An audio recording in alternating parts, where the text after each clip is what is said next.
Salut tout le monde, j'espère que vous allez bien. Je vous retrouve aujourd'hui pour vous parler voyage.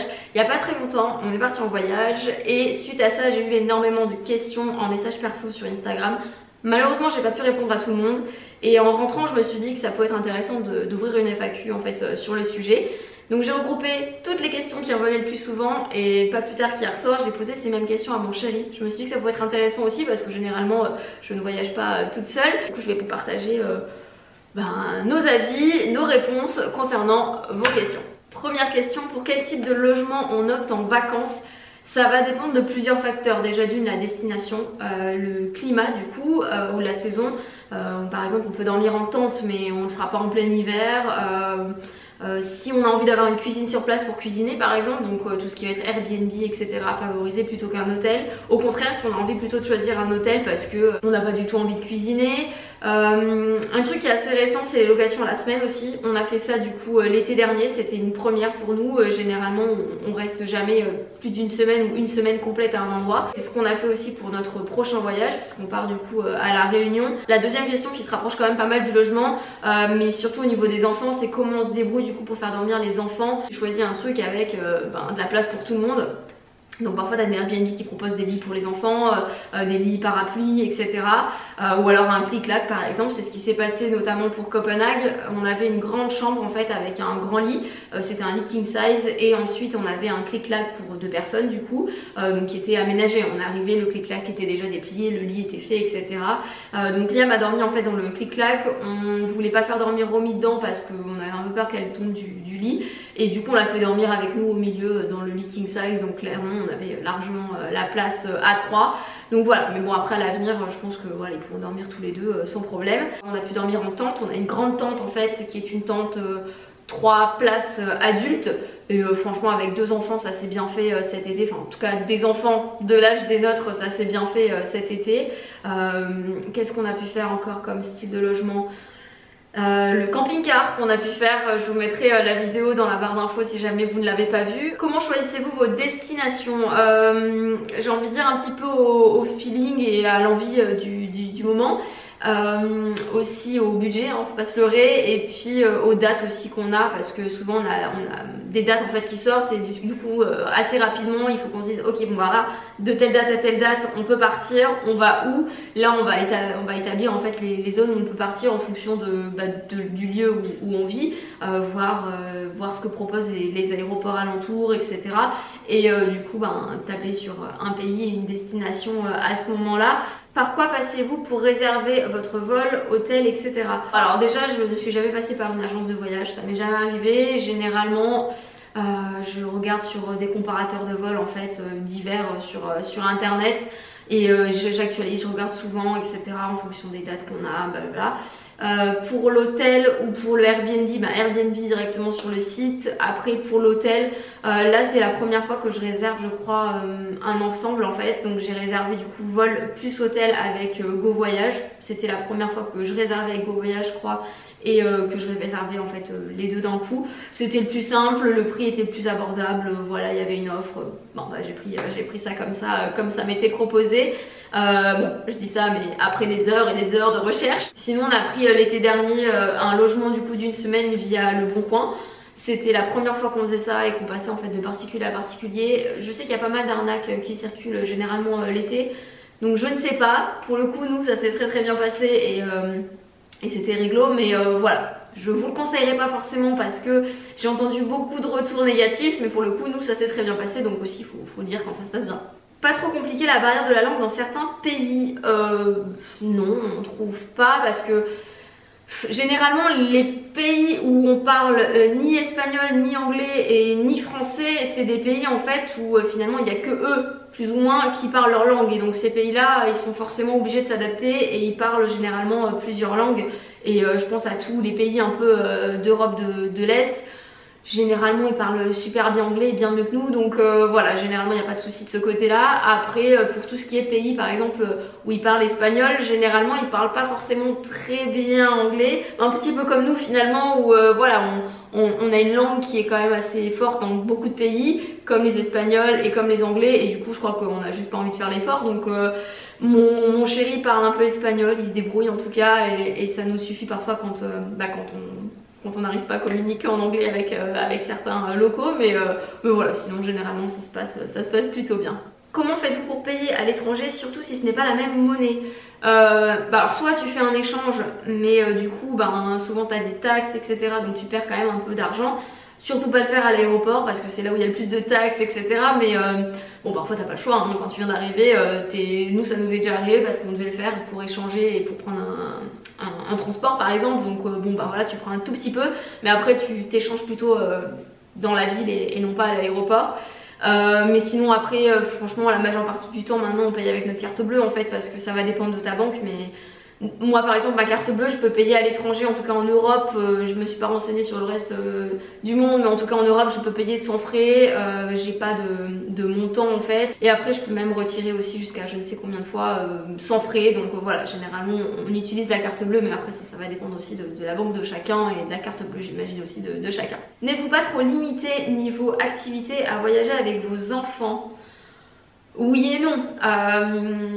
Oui, parce que par exemple, bon c'est pas réellement une activité, mais disons que si tu as envie de sortir le soir tard dans un bar, c'est sûr qu'avec tes enfants tu le fais plus.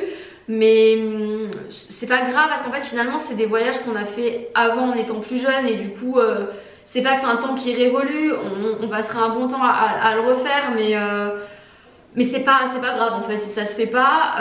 Après on adapte aussi en fonction de chacun les activités. Par exemple si on veut choisir de faire un musée, je pense notamment quand on est parti en Suède, on n'a pas choisi un musée avec des tableaux à regarder pendant 3 heures parce qu'on s'est dit bon vraisemblablement les enfants au bout d'un moment ils vont péter un plomb quoi, ça va leur plaire 2 minutes et puis au bout d'un moment ça va pas leur plaire du tout, donc, et nous non plus. Donc du coup on a choisi un musée d'histoire naturelle et ils se sont régalés, et nous aussi en fait, enfin, voilà, tout le monde s'est régalé. En plus on était en Suède, donc c'est quand même un pays qui est assez kids friendly, donc du coup il y avait plein d'activités aussi pour les enfants dans le musée, c'était très sympa. Mais voilà, après on adapte aussi en fonction de chacun. Après pour les visites, non, les enfants ils suivent sans problème toutes les visites de monuments, etc. Et généralement ils aiment bien aussi. Après quand on veut faire, on va être plus limité sur tout ce qui est activité à sensation, notamment par exemple nous on aime bien faire de la via ferrata, ce genre de choses.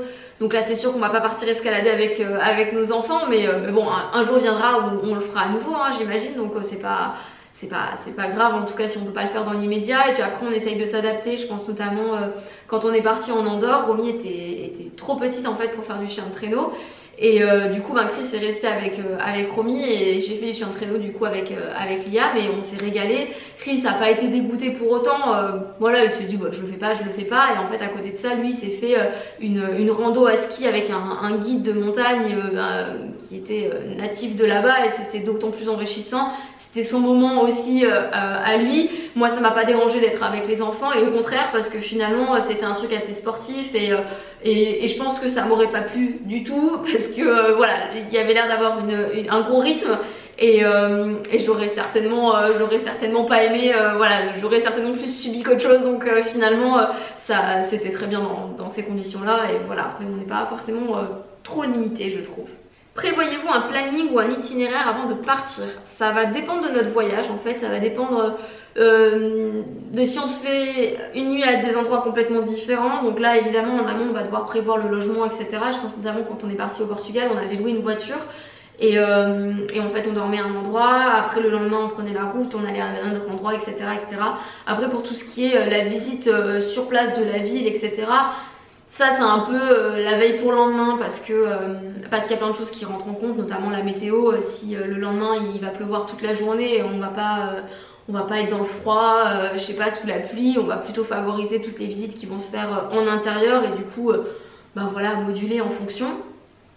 Sinon après par exemple pour revenir sur une ville, on va prendre la carte d'une ville, voir tout ce qu'on a envie de visiter dans cette ville, et séparé par quartier quoi. Genre par exemple on se dit tiens on va se faire une matinée dans ce quartier là, et en même temps l'après-midi si on a le temps on se fait ce quartier ici, et le lendemain on se fera cette partie là, et si jamais on n'a pas eu le temps de visiter ce quartier là, on viendra le visiter après. Parce qu'en fait on aime bien aussi, si on se sent bien dans un quartier, si on a envie de flâner un peu dans ce quartier, qu'on aime bien l'ambiance et tout, en fait on se dit pas attends non on a prévu l'après-midi d'aller à tel endroit. Non, on se laisse un petit peu voilà comment dire, la possibilité de visiter les choses à notre rythme aussi.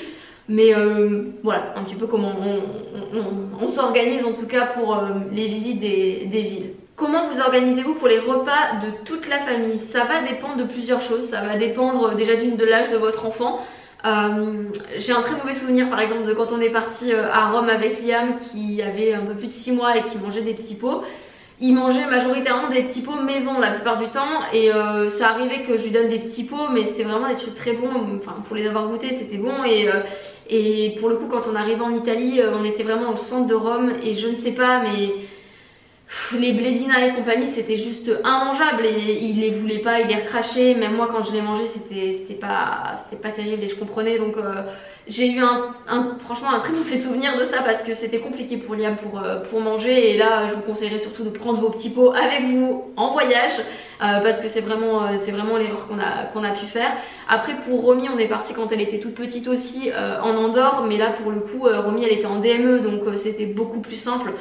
Elle mangeait en fait finalement ce qu'on avait nous, enfin du moins ce qu'elle pouvait manger et on lui mettait dans son assiette donc voilà, hyper simple avec la DME. Si vous voyez pas du tout de quoi je parle, je vous mettrai une vidéo dans la barre d'infos mais voilà, avec Romy c'était facile. Après ça va dépendre du logement aussi qu'on a pris, si on est dans un Airbnb on va se faire quand même pas mal de trucs à manger, on peut se faire aussi je sais pas des sandwichs ou des salades et tout à emporter par exemple pour partir le midi. Et se faire un resto par exemple le soir, j'en sais rien. À l'hôtel c'est un peu plus compliqué donc on se fait généralement plus de trucs à emporter ou plus de restos. Voilà, après pour les restaurants, ce qu'on fait aussi généralement, on prend jamais de plat enfant, on prend toujours en fait plusieurs plats. Et souvent quand on est dans d'autres pays comme ça on a envie de goûter un petit peu les spécialités du pays donc on prend plusieurs plats qu'on met au centre de la table, on demande des assiettes en plus et en fait tout le monde se sert et tout le monde goûte à tout et voilà. Et c'est vrai que nos enfants sont vraiment pas difficiles et du coup on a quand même de la chance de ce côté là, ce qui fait que on mange tous la même chose quoi. Après j'ai eu beaucoup de questions sur des personnes qui me demandaient des conseils, des astuces pour voyager avec ses enfants etc. Parce que soit leur enfant ne supportait pas de voyager ou être hors en fait de leur quotidien, soit des gens qui stressaient en fait tout simplement de partir avec leurs enfants en bas âge etc.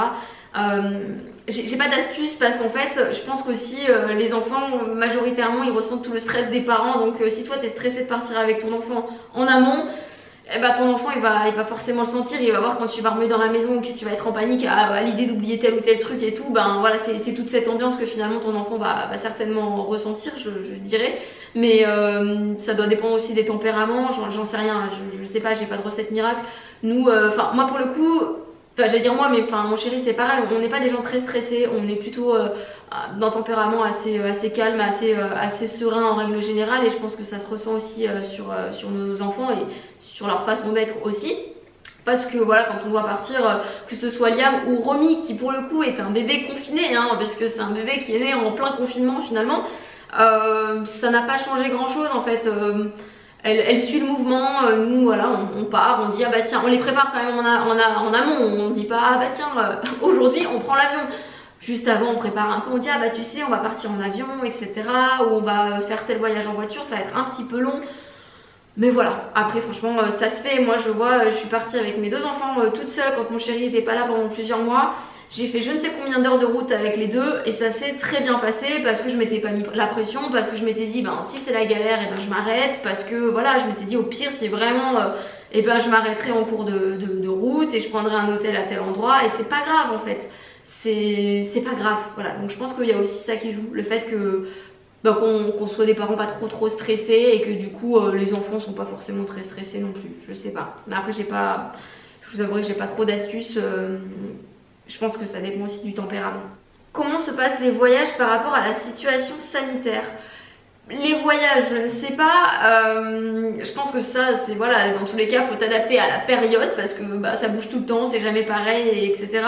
Après de notre côté, par exemple quand on est parti en Andorre c'était juste avant qu'on soit confiné à nouveau, si je dis pas de bêtises, en France et qui ferment les frontières. À ce moment là voilà, ils parlaient de fermer les frontières. Nous franchement on est parti au bon moment, on est parti juste avant ça, c'était pendant cette période où on pouvait pas en fait il n'y avait pas de remontée mécanique pour que les gens ne viennent pas faire du ski, mais tu pouvais quand même aller sur les pistes quoi. Donc nous on l'a fait, en fait ça s'est trop bien passé, c'était un peu un moment magique quand on y était parce que on était seul au monde en fait, et c'était vraiment génial parce que les gens qui travaillaient là-bas, les guides et tout, ils étaient clairement aux petits soins parce qu'ils étaient contents de voir des gens quoi. Donc nous ça s'est trop bien passé, c'était franchement une bonne période. Là par exemple pour le Danemark ça s'est pas forcément passé comme prévu parce qu'à une semaine de notre voyage ils ont fermé complètement tout ce qui est centre culturel.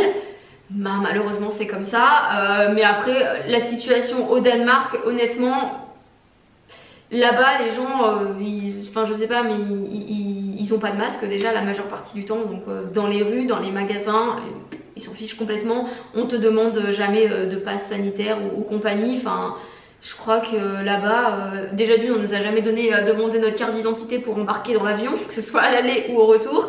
Ouais, bon voilà, à part en Suède où on a contrôlé nos papiers quand on a passé la frontière pour aller en Suède, ouais, au Danemark, je pense qu'ils s'en fichent un petit peu. En tout cas, c'est l'impression qu'ils nous ont donné quoi.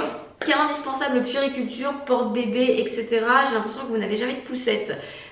Oui, c'est vrai, on a très rarement des poussettes. En fait, on a des poussettes surtout quand on part avec notre voiture en voyage. Donc voilà, là on part avec la voiture, donc du coup on met la poussette dedans parce qu'on a largement la place dans le coffre. Mais sinon c'est rare quand on prend la poussette. On l'a fait quelques fois quand on est parti à l'étranger avec Liam, je pense notamment quand on est parti à Rome. Et en fait finalement Rome c'est pas une ville qui est très adaptée pour les poussettes. Il y a beaucoup de pavés, beaucoup de montées, de descentes, et c'est franchement pas l'idéal. En fait on avait surtout pris cette poussette parce qu'elle s'allongeait et que ça permettait à Liam de faire ses siestes en dehors de l'hôtel. Et du coup voilà, c'est pour ça qu'on avait pris du coup la poussette, mais sinon majoritairement il était en porte-bébé. Je vous listerai tous les porte-bébés qu'on a utilisés et je vous dirai un petit peu les caractéristiques de chacun, etc. Je ne vais pas m'étaler sur les porte-bébés parce que ça risque d'être trop long, mais voilà, je vous mettrai tout ça dans la barre d'infos. Pour revenir à la poussette, en fait déjà du moment où Liam a pu marcher, il a marché. Il voulait plus du tout être dans la poussette, il marche bien. Après il y a des moments où il est fatigué et il finit sur les épaules de son papa, mais il marche quand même bien Liam depuis tout petit. Il se fait des petites randos depuis tout petit aussi, et la poussette est inimaginable pour Romy. Elle a jamais vraiment aimé ça, Romy, la poussette, donc voilà. Et un indispensable puériculture là auquel je pense, ça va être la chaise nomade. Je crois que ça s'appelle comme ça. En gros c'est une chaise, enfin c'est pas vraiment une chaise parce que ça te fait pas réhausseur, mais ça te permet en fait de sécuriser ton enfant sur une chaise et qu'il puisse pas en tomber quoi. Donc voilà, donc c'est vraiment pas mal parce que ça tient dans un petit sac de cette taille et tu peux mettre facilement le truc dans ton sac à dos et ça prend pas de place. Donc je vous mettrai évidemment le lien dans la barre d'infos. Ça c'est ce qu'on a utilisé pour Liam, pour Romy, et vraiment on l'adore ce truc. C'est vraiment très pratique et ça s'adapte pas sur toutes les chaises mais généralement sur la majeure partie des chaises. Et après même s'il n'y a pas de petit réhausseur c'est pas grave parce qu'en fait dans les restos ou quoi tu trouves toujours un petit truc, je sais pas, un coussin ou quoi, on arrive toujours à trouver une solution, mais c'est vrai que ça c'est le côté un peu sécuritaire quoi. Donc voilà. Si jamais je vous mets tout ça dans la barre d'infos. Comment gérez-vous les siestes des enfants et leur rythme? Alors leur rythme n'est pas trop décalé généralement en vacances, même les vacances d'été finalement. On va décaler un chouïa mais on va pas se réveiller le matin à 11 h. Enfin ça c'est genre typiquement le genre de truc qui nous arrive jamais. Déjà d'une, c'est jamais arrivé à nos enfants et nous non plus parce qu'en fait on n'aime pas ça, on aime bien avoir vraiment toute la journée devant nous. Donc voilà, on va peut-être décaler un petit peu mais du coup l'heure du matin sera aussi décalée, mais c'est pas grand chose.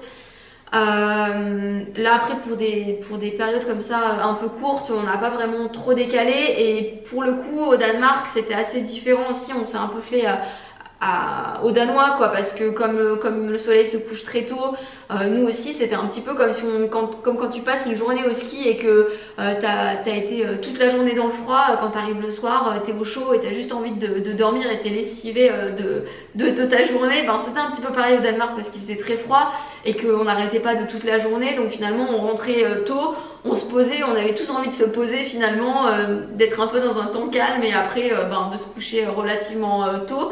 Donc voilà, ça n'a pas trop changé en fait. Finalement on se couchait même plus tôt au final au Danemark. Romy ça n'est pas le cas, mais Liam a beaucoup fait des siestes du coup dans la poussette par exemple. Pour ce qui est de Romy, au Danemark elle faisait ses siestes dans le porte-bébé. on s'adaptait en fait en fonction, hein. On pensait pas qu'elle ferait ses siestes comme ça et finalement ça lui convenait, et étant donné qu'on rentrait aussitôt quand même le soir, c'était pas vraiment dérangeant le fait que ce soit pas forcément une sieste réparatrice on va dire. Sinon on fait en fonction d'être dans la voiture pour les siestes, genre on mange et on part quand on a des trajets à faire en voiture, comme ça ils font leur sieste dans la voiture. Je pense pas forcément à d'autres trucs, ou alors on s'adapte. Par exemple l'été dernier Liam sautait pas mal de siestes, mais du coup Romy faisait encore ses siestes et je me souviens qu'on se relayait avec mon chéri, soit lui partait avec Liam se balader et du coup moi je restais à la maison avec Romy, ou je crois que c'est l'été dernier, il y avait des JO il me semble, et du coup mon chéri regardait les JO pendant que Romy était dans la chambre à côté en train de faire sa sieste, et moi je prenais mon petit vélo parce qu'on était partis avec nos vélos du coup en vacances. Je prenais Liam sur le porte-bébé et on partait à la plage tous les deux, donc voilà. Après on s'adapte et généralement on se divise si besoin est, en tout cas c'est ce qu'on avait fait cet été, et écoutez ça fonctionne très bien. Fixez-vous un budget voyage à ne pas dépasser. Honnêtement non, pas du tout. Pas du tout, parce qu'en fait on n'en a pas besoin, dans le sens où on n'est pas des gros dépensiers. On va pas faire les boutiques déjà dans le pays parce qu'on n'est pas là-bas pour faire les boutiques. On va dans des petites boutiques typiques, des choses comme ça, mais on va pas dans des grands centres commerciaux pour aller faire les boutiques et acheter des fringues et tout, ça c'est typiquement pas notre genre. Donc en fait c'est déjà un budget qui ne part pas dans des fringues ou quoi. Après pour les souvenirs par exemple, on n'achète pas de souvenirs pour les proches etc. On achète juste un souvenir, c'est un magnète j'allais dire qu'on colle sur le frigo, mais on le colle même pas sur notre frigo. Mais ça c'est vraiment le truc qu'on achète depuis le début de nos voyages. À chaque fois qu'on part dans un pays ou dans une ville on achète un petit magnète, c'est le seul truc qu'on achète. Sinon là c'est tout nouveau pour les enfants, on leur a acheté une petite peluche d'une marque suédoise.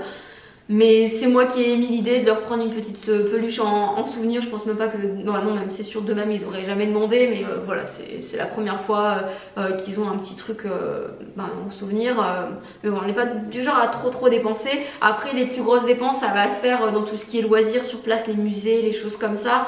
Je pense que c'est là où on se fait le plus plaisir avec les restos et tout, mais encore une fois on se fait pas des restos à tous les repas, on se fait voilà, un peu de resto, mais on prend des trucs à emporter. Après ça dépend, si on est aussi en Airbnb on se fait à manger ou quoi, donc ouais, on n'est pas des très gros dépensiers je pense en vacances. Comment vous déplacez-vous à l'étranger en taxi par exemple? Alors honnêtement les taxis jamais. Avec Romy c'est sûr que non, avec Liam peut-être, et encore franchement je pense pas, parce que c'est hyper galère avec des enfants, t'es obligé d'avoir un siège auto et tout, enfin c'est quand même assez compliqué. Déjà pris des taxis genre à New York, à Londres etc, mais on favorise la plupart du temps les transports en commun. Donc ce qu'on fait c'est qu'on achète en général dans les grosses villes, t'as toujours un City Pass à la journée, ou alors sur 72 heures, 48 heures etc. Et c'est ce qu'on fait, donc tu prends un City Pass et tu choisis la zone dans laquelle tu souhaites aller pendant ces jours-là. Et après tu peux avoir accès à tous les transports en commun de la ville, donc métro, tramway, bus, train et compagnie. Et si une fois on avait loué des trottinettes électriques avec Liam, pour préciser, ouais, Liam il se tenait comme ça devant la trottinette avec son père. Mais voilà, si après on peut louer des vélos aussi, ça aussi on peut le faire. Enfin généralement on prend nos vélos nous, et avec les porte-bébés à l'arrière, ça c'est très sympa aussi. Mais bon voilà un petit peu pour se déplacer, mais les taxis avec les enfants non, clairement pas. Et je termine avec cette question, donc quelles activités avez-vous pris pour occuper les enfants pendant les trajets? Alors j'avais fait une vidéo sur le sujet il y a de ça quelques années, mais je pense qu'elle est toujours d'actualité. Donc je crois que j'avais fait une vidéo sur peut-être les trajets en avion, et peut-être même aussi les longs trajets en voiture. Je vous listerai tout ça dans la barre d'infos évidemment si vous êtes intéressés. Là pour le coup aussi la différence c'est qu'avant c'était moi qui portais aussi les activités de Liam. Maintenant on a deux enfants et Liam est un petit peu plus grand, et du coup c'est lui qui portait les activités de sa soeur et de lui, qu'il avait mis dans son petit sac en fait d'école. Donc il y avait un doudou, leur doudou en fait, donc un doudou chacun. Il y avait des petits cahiers d'activités de coloriage, donc Romy elle avait un cahier de gommettes, un cahier de coloriage pour Liam et un cahier d'activités par enfant. C'était des petits formats, un truc où il n'y avait pas beaucoup de pages aussi parce que ça pèse sinon. Il y avait également une petite trousse avec des crayons de couleur. Il y avait aussi la Looney de Liam avec son casque. Et un petit sac aussi de figurines qu'ils avaient choisi eux-mêmes, donc c'est un espèce de petit pochon en fait, et dedans ils avaient mis quelques petites voitures et quelques petites figurines et des petits animaux quoi. Je crois que je n'oublie rien. Ah si, Ça me fait rire parce que c'est Liam qui me l'a rappelé du coup hier quand j'étais en train de faire la liste à haute voix, et il m'a dit et des gâteaux, et c'est vrai, il y avait des gâteaux parce que je sais pas, mon chéri a eu une illumination à l'aéroport. Juste avant de monter dans l'avion, il y avait une petite boutique, il me dit attends bouge pas, je vais acheter des gâteaux. Ok, pourquoi je ne sais pas. Et en fait c'était la meilleure idée du siècle, parce que ce qu'il faut savoir c'est que nos enfants sont un petit peu des morphalous. Et en fait, ça a été une idée de génie parce qu'il s'avère qu'au vol, au retour, on est resté bloqué dans l'avion. En fait, quand on a atterri, je ne sais pas pourquoi, il n'y avait aucune porte qui était disponible pour qu'on puisse sortir de l'avion.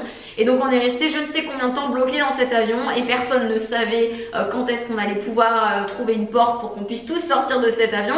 Et du coup on était bloqué, c'était long, on pouvait pas se détacher. Donc du coup Romy, comme Romy elle avait pas de siège pour elle était attachée à moi et elle commençait à s'énerver.